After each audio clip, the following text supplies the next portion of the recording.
Ms. Naqvi.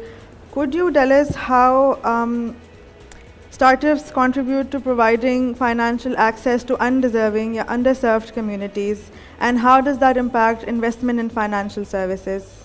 Sure. I think so. In our space, we talk about fintechs, which are companies that are focused on finance, using technology to scale and bring products, goods and services to the population.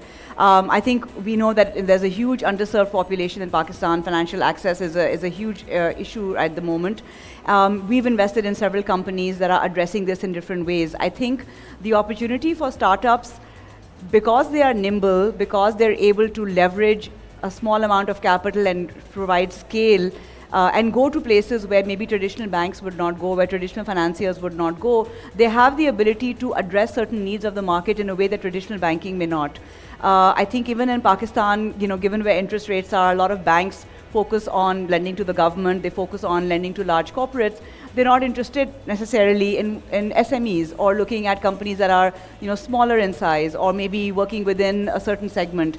And that's where startups can come in and focus on a certain vertical, a certain opportunity, and really provide those goods and services to consumers that don't have them yet. The other thing is, we all have smartphones in our hands. Pakistan's one of the markets with the highest smartphone penetration in the world and access to broadband. We have an opportunity where we can reach so many more people through that technology, similar to what Samir was talking about in terms of media.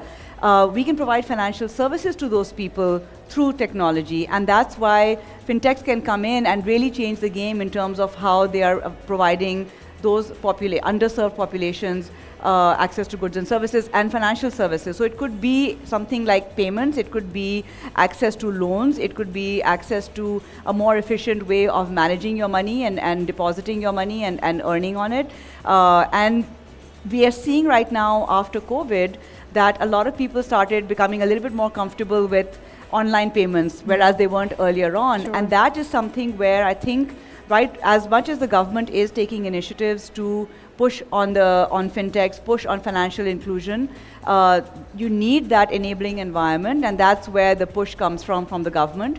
And at the same time, you have a pull that comes from the customers. And I feel like once consumers start getting more comfortable with not having to deal with cash, with becoming more comfortable with electronic payments, there will be more and more demand for these kind of services. And so that pull will come from those consumers. And so I think we're at a very interesting inflection point in Pakistan, where you look at the population and you look at, again, I was talking about opportunity earlier, how much can be done through these kind of businesses that can go in, use technology and access populations that otherwise may not feel comfortable going to a bank branch and opening a bank account. They can now transact on their phone and actually have access to that finance. Thank you, Ms. Naqvi.